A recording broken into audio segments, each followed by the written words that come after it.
नमस्कार प्यारे साथियों, प्रताप क्लासेस के यूट्यूब चैनल पर आपका स्वागत है। आज है 10 जुलाई 2024 और 10 जुलाई 2024 के जितने भी इंडिया और वर्ल्ड के जो करंट अफेयर्स के क्वेश्चन बनते हैं, आज उनका अपने डिस्कशन करेंगे। पूरा वीडियो ध्यान से देखना और लास्ट में आपसे क्वेश्चन पूछूंगा जिनके जवाब आपको कमेंट बॉक्स में देना होगा। आज अपने पढ़ेंगे कि हाल ही में 2024 एशियाई स्क्वैश डबल्स चैंपियनशिप का खिताब किसने जीता। जनरेटिव एआई नवाचारों में भारत 5वें स्थान पर है और टाटा पावर ने घर घर सोलर पहल की शुरुआत की। इनकी आज हम चर्चा करेंगे पूरे लेटेस्ट न्यूज़ के साथ में। डेली आपको सुबह मेरी करंट अफेयर्स की ये कंटिन्यू क्लास मिलती रहेगी, तो सारे विद्यार्थी एक बार सेशन को लाइक शेयर करेंगे और जो साथी हमारे चैनल पर नहीं है तो जरूर आप चैनल को सब्सक्राइब करें और इसके पास ले बेल आइकन का घंटा दबाएं ताकि हम जैसे वीडियो अपलोड करें उसका नोटिफिकेशन आप तक पहुंच जाएगा। तो आज 10 जुलाई है और 10 जुलाई को आज राजस्थान का 11 बजे विधानसभा के अंदर बजट पेश होगा। उसके अंदर देखेंगे कौन सी आपको नई भर्तियां देखने को मिलेगी। तो स्टार्ट करते हैं आज की करंट अफेयर्स की क्लास। सबसे पहले हम कल के क्वेश्चनों को करेंगे रिवाइज। राष्ट्रपति भवन में आयोजित रक्षा अलंकरण समारोह के दौरान राष्ट्रपति द्रौपदी मुर्मू ने कितने कीर्ति चक्र और शौर्य चक्र प्रदान किए। तो 10 और 26। भारत ने किसके द्वारा संयुक्त रूप से विकसित जोरावर लाइट टैंक का अनावरण किया। तो डीआरडीओ और लार्सन एंड टूब्रो द्वारा विकसित। भारतीय वायुसेना ने कौन सी पहली स्वदेशी एंटी रेडिएशन मिसाइल का सफल परीक्षण किया। तो रुद्रम 1। प्रेस सूचना ब्यूरो पीआईबी का महानिदेशक किसको नियुक्त किया गया। तो धीरेन्द्र ओझा को नियुक्त किया गया। किस देश में North Atlantic Treaty Organization NATO शिखर सम्मेलन का आयोजन किया जा रहा है। तो अमेरिका में। राष्ट्रीय बाल अधिकार संरक्षण आयोग ने किस राज्य में अभ्रक खादानों को बाल श्रम मुक्त घोषित किया। झारखंड। और किस राज्य सरकार ने हाथरस में सत्संग के दौरान हुई भगदड़ की जांच के लिए 3 सदस्यीय न्यायिक आयोग का गठन किया। तो ये किया है उत्तर प्रदेश की सरकार ने। ये थे कल के क्वेश्चनों का रिवाइज। डेली आपको कंटिन्यू टेस्ट वगैरह दिए जा रहे हैं ऐप के अंदर, तो प्ले स्टोर से प्रताप क्लासेस का ऐप डाउनलोड कर लेना। वहाँ से विभिन्न प्रकार की आपको अलग अलग टेस्ट सीरीज आपको मिल जाएगी। अपनी जितनी भी टेस्ट सीरीज है उन सभी पर 1 साल की वैलिडिटी है। तो स्टार्ट करते हैं आज की करंट अफेयर्स की क्लास। पहला क्वेश्चन देखो आपके सामने, देखिए आपके सामने। हाल में 2024 एशियाई स्क्वैश डबल्स चैंपियनशिप 4 से लेकर 7 जुलाई 2024 तक कहाँ आयोजित की गई थी। तो 2024 एशियाई स्क्वैश डबल्स चैंपियनशिप 4 से लेकर 7 जुलाई इसका आयोजन किया गया मलेशिया के अंदर। ऑप्शन नंबर सी कहाँ पर है। और इसके अंदर भारत ने दोनों वर्गों के अंदर यानी कि एकल और मिश्रित युगल दोनों के अंदर खिताब जीते हैं। तो एशियाई स्क्वैश डबल चैंपियनशिप का आयोजन कहाँ पर किया गया, मलेशिया में। कब से कब तक लेकर 4 से लेकर 7 जुलाई के बीच में। देखो 2024 एशियाई स्क्वैश डबल चैंपियनशिप 4 से लेकर 7 जुलाई 2024 तक जोहोर मलेशिया में आयोजित की गई थी। भारतीय स्क्वैश खिलाड़ियों ने मलेशिया के जोहोर शहर में आयोजित एशियाई स्क्वैश डबल चैंपियनशिप 2024 में 2 खिताब इन्होंने जीते। भारतीय टीम ने पुरुष युगल और मिश्रित युगल का खिताब जीता है। तो इसके अंदर भारतीय टीम ने 2 खिताब जीत लिए, एक तो पुरुष युगल का और दूसरा मिश्रित युगल का खिताब जीता है। इसके अलावा भारतीय पुरुष टीम ने दक्षिण कोरिया के चोंगजू में आयोजित 2022 एशियाई टीम चैंपियनशिप जीता था। यानी कि भारतीय पुरुष टीम है वो 2022 के अंदर भी एशियाई टीम चैंपियनशिप बना।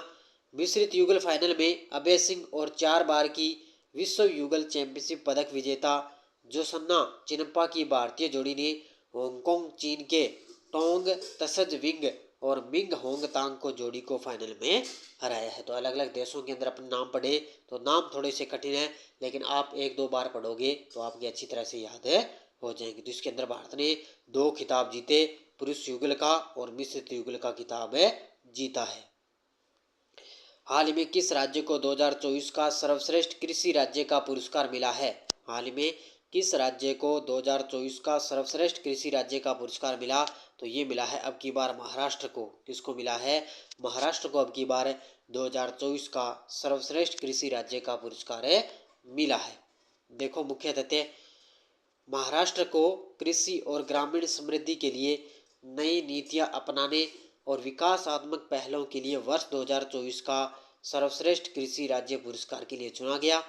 इसकी घोषणा 15वीं कृषि नेतृत्व पुरस्कार समिति द्वारा की गई, जिसके अध्यक्ष भारत के पूर्व मुख्य न्यायाधीश और केरल के राज्यपाल न्यायमूर्ति पी सदाशिवम रहे हैं। तो ये इसके अध्यक्ष है, भारत के पूर्व मुख्य न्यायाधीश भी रहे और केरल के राज्यपाल पी सदाशिवम। उनके नेतृत्व में महाराष्ट्र के मुख्यमंत्री एकनाथ शिंदे 10 जुलाई 2024 को नई दिल्ली में आयोजित एक समारोह में ये पुरस्कार प्राप्त करेंगे, यानी कि आज इनको ये पुरस्कार दिया जाएगा। वर्ष 2023 के लिए कृषि राज्य पुरस्कार बिहार को दिया गया था, जबकि 2022 में तमिलनाडु और उत्तर प्रदेश को दिया गया था। यानी कि 2022 में किसको मिला? तमिलनाडु और उत्तर प्रदेश। 23 के अंदर मिला था बिहार को, और अब की बार 24 के अंदर किसको मिला है? महाराष्ट्र को सर्वश्रेष्ठ कृषि राज्य का पुरस्कार मिला है। अगला क्वेश्चन, HCL टैक्स की अध्यक्ष रोशनी नादर।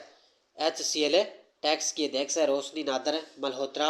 इनको किस देश का सर्वोच्च नागरिक पुरस्कार Chevalier de la Legion D होनूर से सम्मानित किया है? तो HCL टैक्स की अध्यक्ष है रोशनी नादर मल्होत्रा। इनको किस देश का सर्वोच्च नागरिक पुरस्कार मिला? तो ये मिला है फ्रांस का। कौन सा है? ये फ्रांस का सर्वोच्च नागरिक सम्मान है सेवेलियर डी ला लीजन डी ऑनूर। तो ये किसको मिला है? ये है HCL टैक्स की अध्यक्ष है रोशनी नादर मल्होत्रा। इनको ये पुरस्कार मिला है। देखो मुख्य तथ्य, HCL टैक्स की अध्यक्ष रोशनी नादर मल्होत्रा को फ्रांस ने देश का सर्वोच्च नागरिक पुरस्कार Chevalier de la Legion de Honneur यानी कि Knight of the Legion of Honour से सम्मानित किया गया। यह पुरस्कार व्यापार जगत में उनके योगदान, फ्रांस और भारत के बीच आर्थिक संबंधों को बढ़ावा देने के लिए उनके प्रयास के साथ साथ सामाजिक और पर्यावरणीय कार्यों के लिए उनकी प्रतिबद्धता के कारण ये पुरस्कार दिया गया है। तो बड़ा गजब का है ये, क्योंकि फ्रांस का ये सर्वोच्च नागरिक पुरस्कार पहले मोदी जी को भी मिल चुका है और ये अब मिला है रोशनी नादर मल्होत्रा को ये पुरस्कार मिला। नेक्स्ट क्वेश्चन देखो आपके सामने। अगला क्वेश्चन देखो, भारत 2014 से 23 तक 1350 पेटेंट के साथ जनरेटिव AI नवाचारों में कौन से स्थान पर है? तो भारत 2014 से लेकर 2023 तक है 1350 यानी कि 1350 पेटेंट के साथ जनरेटिव AI नवाचारों के अंदर भारत इसके अंदर 5वें स्थान पर है। कौन से स्थान पर है? भारत का इसके अंदर 5वां स्थान है भारत का। देखो जनरेटिव AI नवाचारों में भारत 5वें स्थान पर है। चीन, अमेरिका, कोरिया गणराज्य और जापान से पीछे है। तो सबसे टॉप पर है चीन 38,210 पेटेंट के साथ सबसे टॉप पर। अमेरिका 6276 पेटेंट के साथ दूसरे स्थान पर है। कोरिया गणराज्य 4155 पेटेंट के साथ तीसरे स्थान पर है। जापान है 3409 पेटेंट के साथ चौथे स्थान, और भारत है 1350 पेटेंट के साथ में 5वें स्थान पर। तो ये क्रम आपको याद रखना है, किसी भी प्रकार से यहाँ पे आपके लिए देश पूछा जा सकता है। हाल में Tata power solar system limited ने किस राज्य में घर घर सोलर पहल की शुरुआत की है?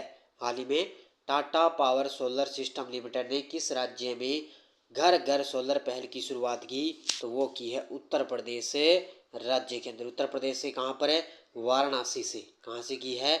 उत्तर प्रदेश वाराणसी से ये शुरुआत की है टाटा पावर ने। कौन सी क्या है? घर घर सोलर, यानी कि घर घर सोलर लगाए जाएंगे, और इसकी शुरुआत हो चुकी है वाराणसी उत्तर प्रदेश से। देखो Tata power solar system limited ने उत्तर प्रदेश में घर घर सोलर पहल की शुरुआत की, जिसकी शुरुआत वाराणसी से हो चुकी है। इसका उद्देश्य है छत पर सौर ऊर्जा समाधान के माध्यम से हर घर को स्वच्छ ऊर्जा प्रदान करना, यानी कि हर घर को स्वच्छ ऊर्जा प्रदान करना। निवासी छत पर सौर ऊर्जा लगाने पर अधिकतम 1,08,000 रुपये तक की सब्सिडी का लाभ उठा सकते हैं। इसमें केंद्र और राज्य सरकार की सब्सिडी शामिल होगी, यानी कि टोटल कितनी होगी? 1,08,000 है, और इसके अंदर केंद्र और राज्य सरकार की सब्सिडी दोनों ही शामिल होगी। तो घर घर सोलर पहल की शुरुआत कहाँ से हो चुकी है? वाराणसी उत्तर प्रदेश ने। किसने की है? टाटा पावर ने। नेक्स्ट देखो, भारत अक्टूबर में बंगाल की खाड़ी में किन देशों के साथ मालाबार नौसैनिक अभ्यास की मेजबानी करने के लिए तैयार है? भारत है वो अक्टूबर महीने में बंगाल की खाड़ी के अंदर है किन देशों के साथ है मालाबार नौसैनिक अभ्यास की मेजबानी करने के लिए तैयार है? तो अमेरिका, जापान और ऑस्ट्रेलिया, इन तीनों के साथ होगा अभ्यास है। इसका उत्तर हो जाएगा प्रयुक्त सभी, यानी कि 3 देश तो ये है और चौथा हो गया अपना देश भारत है।